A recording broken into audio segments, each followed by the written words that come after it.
2월의 실적을 봤더니 51% 사상 최대 실적을 경신했다라는 거죠. 왜 그런가 봤더니 아까 전에 말씀드렸던 갤럭시 S21의 조기 출시가 되었는데 여기에 대한 매출이 조기 반영이 되었고, 자 2021년도 1분기에 플래그십 스마트폰의 판매가 호조가 되고 있어요. 계속적으로 잘 팔리고 있다라는 거죠. 아이폰의 이제 신제품이 플렉시블 OLED에 채택이 되었어요. 지난 10월에 출시가 되었죠. 그래서 삼성 디스플레이의 중소형 OLED 가동률이 큰 폭으로 상승이 될 거래요. 이게 스승님이 말씀하신 그 부분이 연동이 되는 거죠. 아이폰의 신제품에 플렉시블 OLED가 채택이 되었어요. 그게 작년 10월 출시가 되었는데 왜 이걸 납품하는 곳이 삼성 디스플레이인데 여기에 OLED가 가동이 되고 있고, 그러면은 점차적으로 숫자가 찍히는 부분이다. 아이폰은 LG 이노텍이 아니냐고 말씀을 하셨는데 맞아요. 아이폰은 LG 이노텍 맞아요. 근데 아이폰에 있는 모든 부품들이 LG 이노텍만 딱 나오는 게 아니잖아요. 삼성 디스플레이에 있는 부품들도 들어가고 LG 이노텍에 있는 부품들도 들어가게 됩니다. 근데 이 삼성 디스플레이에 납품하는 소재가 덕산 네오룩스라는 거죠. 이렇게 보시면 될 것 같습니다. 가동률이 큰 폭으로 상승이 될 것이고, 그래서 21년도에 호재가 나오게 될 것이고, 그 다음에 삼성전자가 2022년도에 QD OLED TV가 본격적으로 출시가 될 거래요. 그리고 중국의 BOE 회사라던가 코스트 회사라던가 중국의 업체들이 본격적으로 플렉시블 OLED 패널을 양산하게 될 것이죠. 이게 본격적으로 일어나면은 매출은 반영이 될 것이다. 그리고 제가 리포트에 본 내용에 의하면은요, 저기 터틀님이 말씀하신 질문이 이게 반영이 언제 될까요? 라고 얘기를 하셨잖아요. 2022년도에 QD OLED가 본격적으로 출시가 된다고 하면은 당연히 2021년도부터 생산이 들어가는 거죠. 왜냐면은 소재잖아요. 만들어야 되잖아요. 그럼 먼저 납품을 해야 되잖아요. 그런 관점에서는 2021년도부터 이게 반영이 된다라고 저는 생각을 해요. 그리고 뭐 환율의 하락세가 있었기 때문에 2020년도 4분기에 영업이익에 영향은 있었지만 이게 큰 문제가 되진 않았다. 실질적으로 환율 때문에 문제가 있었던 기업들도 있었죠. 영업이익이 낮았던 기업들도 있었어요. 그게 유니셈이었고요. 환율에 대한 영향이 있었기 때문에 이 부분에 의해서 영업이익에 대한 조정이 있었다. 하지만 얘는 그런 조정은 없다라고 보시면 돼요. 왜냐면 그만큼 많이 팔리기 때문에 그건 문제가 되지 않는다. 그리고 최근 6개월간 매출이 이제 스마트폰에서 발생이 됐었어요. 덕산 네오룩스를 보는 가장 큰 이유 중에 하나가요, 제가 아까 전에도 말했고 지난 시간에도 말했고 실적 발표를 하면서도 말씀을 드렸고, 덕산 네오룩스 같은 경우에는 최근에 6개월간의 스마트폰에서만 매출이 발생이 되었는데 이제 앞으로는 이것뿐만 아니라 노트북이라던가 뭐 태블릿이라던가 뭐 플렉시블이라던가 이런 것들에 대한 제품들을 앞으로 더 많이 만들어낼 거기 때문에 실적 서프라이드는 나오고 차별화는 더 나오게 된다. 아이폰 12가 잘 팔렸다고 했잖아요. 아이폰양 OLED 패널 출하량을 한번 보도록 할게요. 삼성 디스플레이에서 아이폰 12에 대한 판매량이 월등하다라는 게 보이죠. OLED 면적에 대한 캐파 추이를 보면은요, 지금 좀 의미 있는 성장들이 나오죠.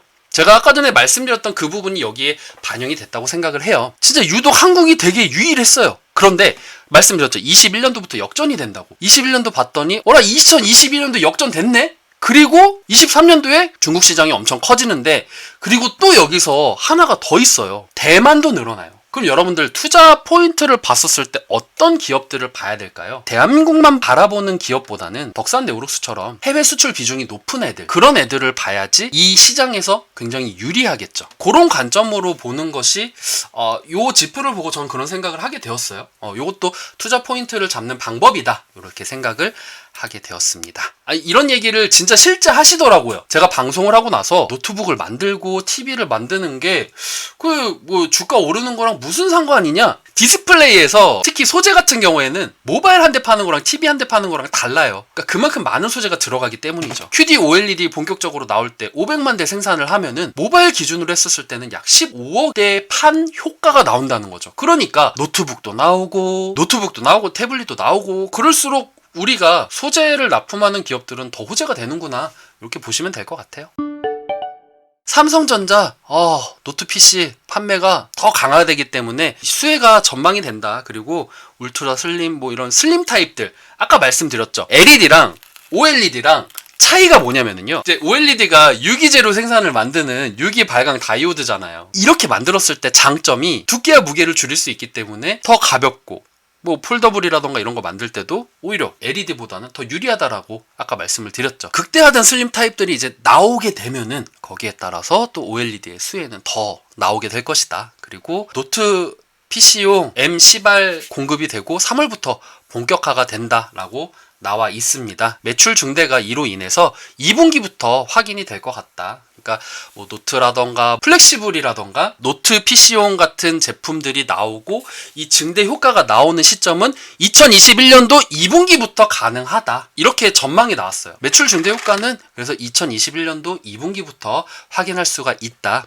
그리고 21년도에는 OLED 노트북, 차량용 디스플레이도 들어가요. 그리고 폴더블 스마트폰도 실적이 상승될 거고, 그리고 무엇보다도 더 호재가 될 수 있는 것이 여기서 플러스가 되는 거예요. 자, 단순히 닌텐도 스위치가 잘 팔릴 거라서 닌텐도 스위치가 너무나도 잘 나갈 거니 대원미디어를 사세요라는 게 절대 아닙니다, 여러분들. 이거 보고 알뜰맨이 이 얘기를 했다고 야 나는 대원미디어를 사야지 이 얘기를 하는 게 아니라요. 기존에 덕산 네오룩스 같은 경우에는 모바일부터 시작해가지고 뭐 폴더블이라던가 많은 것들에 대한 수익이 창출되어 있는 상황에서, 자 그래서 어찌 보면은 만약에 지금 비중이 적어요. 이제 들어가는 시기니까. 그리고 이미 뭐 OLED 뭐 폴더블 아이폰에 납품을 하고 있는데 닌텐도 스위치의 비중이 넓어질 수는 없겠죠. 하지만 이제 닌텐도 스위치가 이제 들어간다, 그리고 닌텐도에 대해서 뭐 매출이 발생된다 그러면 뭐 테마 정도로 같이 갈 때 따라갈 수는 있겠지만 이게 집중적인 뭐 그런 부분으로 막 닌텐도주로 올라가진 않겠죠. 스마트폰 업체별 출하량을 보면은요, 삼성이 아직까지도 압도적이에요. 그 다음에 애플. 그래서 삼성하고 애플에 많이 납품을 하기는 합니다. 그리고 신규 모델이 출하량이 지금 계속적으로 증가가 되고 있어요. 아까 전에도 보셨지만 3년 전 딱 봤었을 때 아이폰 12가 다 차지했잖아요. 자, 이제 덕산네오룩스의 흐름을 한번 보도록 하겠습니다. 덕산네오룩스가 2017년도에는 애플형 OLED를 만들고 있어. 덕산네오룩스의 역사를 한번 같이 보면 좋을 것 같다라는 관점에서 요거를 가지고 왔는데요. OLED 패널 공급을 시작한 게 2017년도고요. 그 다음에 2020년도에 QD OLED 라인 장비 투자를 시작했어요. 그리고 더 지나가서 아이폰 시리즈 OLED 패널을 채용했고, 그 다음에 2021년도 1월에 노트북, 게임기, TV 등 OLED 패널을 확장을 했습니다. 전문가님들께서 이 정도는 갈 것이다 라고 한 3달치를 딱 이렇게 봤는데 저는 좀 의미 있는 것들이 있었어요. 제가 항상 말씀을 드리잖아요. 키움증권, 지금 키움증권에서 많이 나오곤 있는데 이 키움증권이 1783억 원을 예상을 했어요. 2월까지는. 그런데 최근, 그것도 3월 30일이에요. 며칠 전에 리포트 나왔을 때는 1783억 원에서 1804억 원으로 올렸어요. 매출액을. 마찬가지로 영업이익도 올렸고요. 퍼센트도 2% 더 상승을 했어요. 퍼센트가 뭐냐고요? 이거는 2021년도 대비해서 2022년도에는 몇 퍼센트 상승을 할 것이다 라고 제가 만들어 놓은 거예요. 이 퍼센트는 제가 계산한 거예요. 1월부터 3월까지 이 평균치를 딱 봤더니 매출액은요, 2021년도에서 2022년도로 넘어갔을 때 20%가 상승을 해요. 그리고 영업이익 같은 경우에는 13%가 상승을 합니다. 그래서 이 평균치로만 봤었을 때는요, 네, 컨센서스가요. 전망치예요. 전망치. 21년도 전망치, 22년도 전망치입니다. 영업 회파라던가 뭐 이런 수주에 대한 영향이 22년도에 분명히 반영이 될 거기 때문에 이 부분들을 봤었을 때는 저는 그럼 영업이익에 대해서 늘어나는 게 평균치가 13%이기 때문에 올해에서 내년에 이제 가는 것들이 13% 정도 매출이 상승이 될 것이다. 이렇게 말씀을 드리고 싶고요.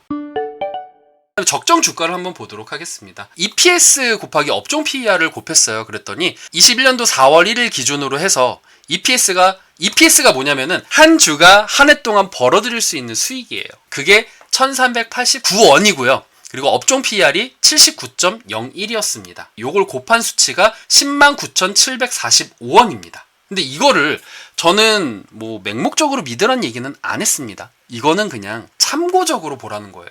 실질적으로 이제 제 유튜브 보시고 이 참고로 하면 어떡하냐, 명확하게 알려달라라고 얘기를 하는데 이거 하나만 보고 투자하세요 하기에는 리스크가 크죠. 그래서 시장도 봐야 되고 업황도 봐야 되고 얘가 뭘로 돈을 벌 것인가 이거까지 다 보고 나서 이 적정 주가는 참고용으로, 그러니까 이 참고용으로 봤었을 때는 지금 현재 주가 싸다 라고 말씀을 드리고 싶네요.